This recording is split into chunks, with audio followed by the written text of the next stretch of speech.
everyone, and welcome to the show today. I hope you're having a fantastic week. So my guest today is a young, talented rapper who is definitely making his mark on the Nigerian hip-hop scene. You may have seen him make some cameos in videos such as Show Them Camps, Feel Alright, but today we're going to find out all about why he's one to watch out for. I have here with me Poe. Life is such a game, I like to lead by goals. Can't wait till extra time the referee might blow. What's up, Poe? Hey, how's it going? How you doing? Doing great. Thank you for coming on the show. It's no problem, it's great to be here. So Poe, Yes.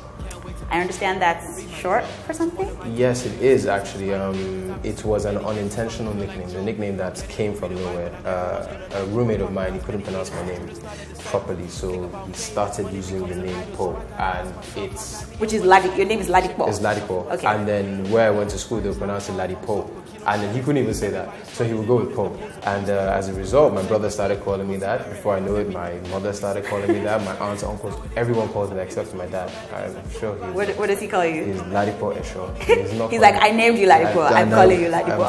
Exactly. So, Can't wait till extra time the referee might blow. So what am I doing here? Is it a test my faith? Cause I've been sick for many years, I'm starting to feel like Job. Don't get it? Read the Bible. Where did you go to school? What school is that? I went to school in George Washington University for a master's. Prior to that, I was in University of North Carolina at Pembroke. It's a town in the middle of nowhere, Okay. Just farms and cows. Oh wow. Yes. Did you learn how to milk cows? No, I avoided that.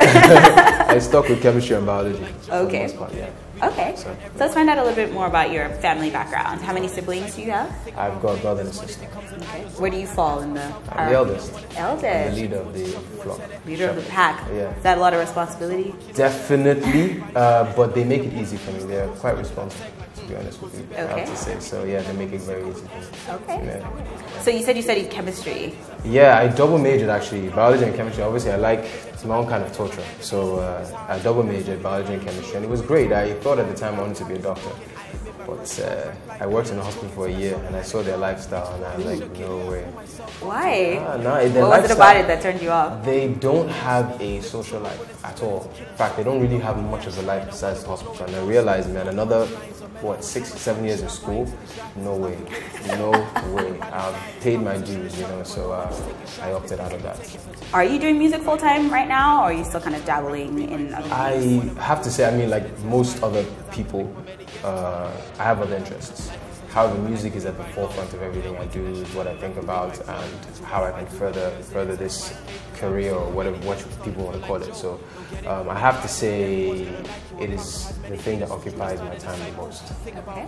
I'll put it like that. Okay. Yeah. How did you get interested? Where did your love for music come from? It happened in school. A friend of mine came by, he had this beat, and I was like, I'm not the kind of person I say at 9 years old I was rapping. No, that didn't happen. It sort of happened one day that I heard this beat and I decided to try to write to it. And from there, there's this love which turned into an obsession, which has now become an addiction. So you can see that this is a problem. You guys should help me get out of it. Don't encourage it, So, but yes, that's how it came about. It was sudden, and now it's strong. It's a passion. Shaping what you suffer one tell it. Bringing the high fives, how far, thumbs up, but kino shells. Everybody starting to notice that pose a beast and ghost is looking at tech like Kosi Berry. I'm everything you'll never be, sicker with all sincerity, cause nowadays I actually thought you were a member of Show Them Camp for the longest time. I thought you guys were like a package deal because you see you guys together, you do music together. How did you guys meet? That is a common, people think that a lot, which is not the case. Show Them Camp always will be Tech and Ghost, two rappers. We met in 2009 or 2010, I want to say 2009, I'm not sure. It was a very strange meeting, to be honest with you.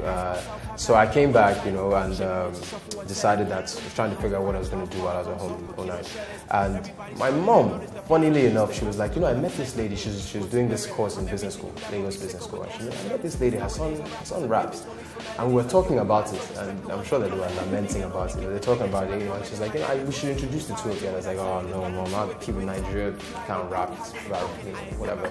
So, funnily enough, this is Tech from Show Them Camp, and he's thinking the same thing when his mother talked about it. And eventually, my mom gives me his number, and I call, and sounds like an alright guy. He says, let's meet. We meet at the Chicken Republic in GRA, and he plays me the Dreamer project. He plays me this song called Dreamer featuring MI. I was dealing with. Honestly, I was just impressed with their level of rap, and I played him some stuff I had worked on, and he was like, "Yeah, come to the studio." History. Coming up next on EO Now. Koyewa is Yoruba for they don't understand. They don't understand, exactly.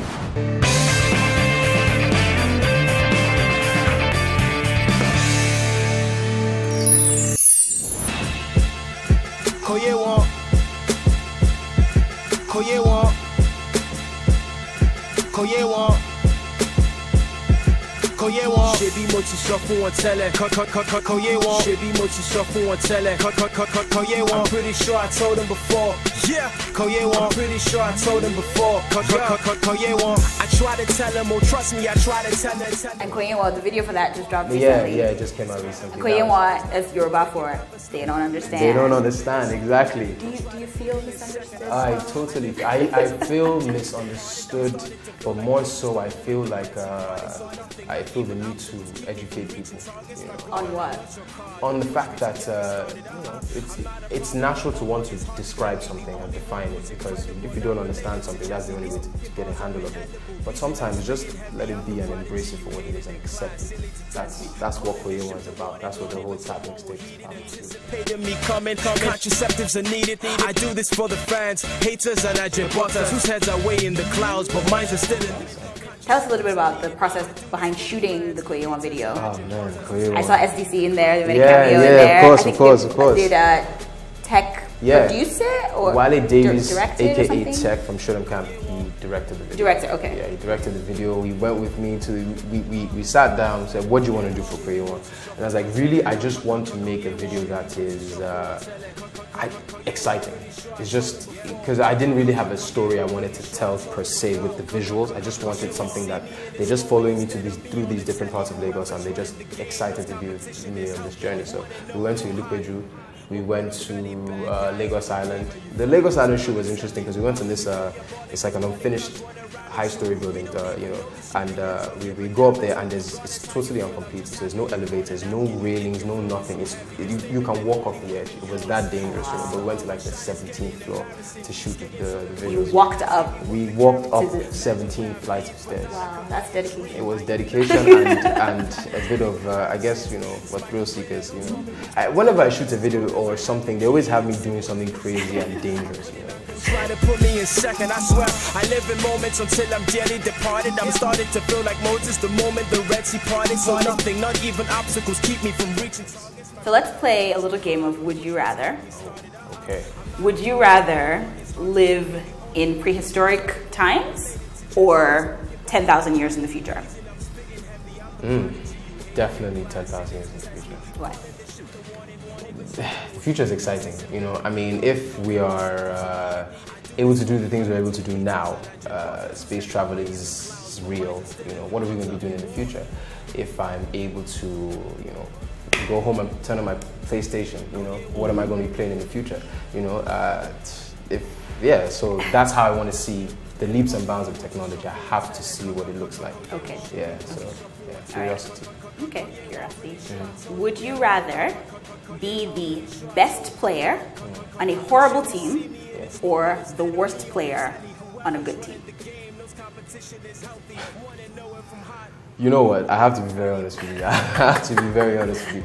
Team, you know, camaraderie, team player, all that. I'd rather be the best player on a horrible team. Okay. Because I just can't imagine being worse than everybody else, being the weakest link, being the cause of ridicule and the reason of letting the team down. No. Okay. Best player on a horrible team. Best player on a horrible team. Okay. All right, guys. Thank you so much for watching. This is all the time that we have. I hate to see you go, but goodbye. Have a good weekend. Yeah.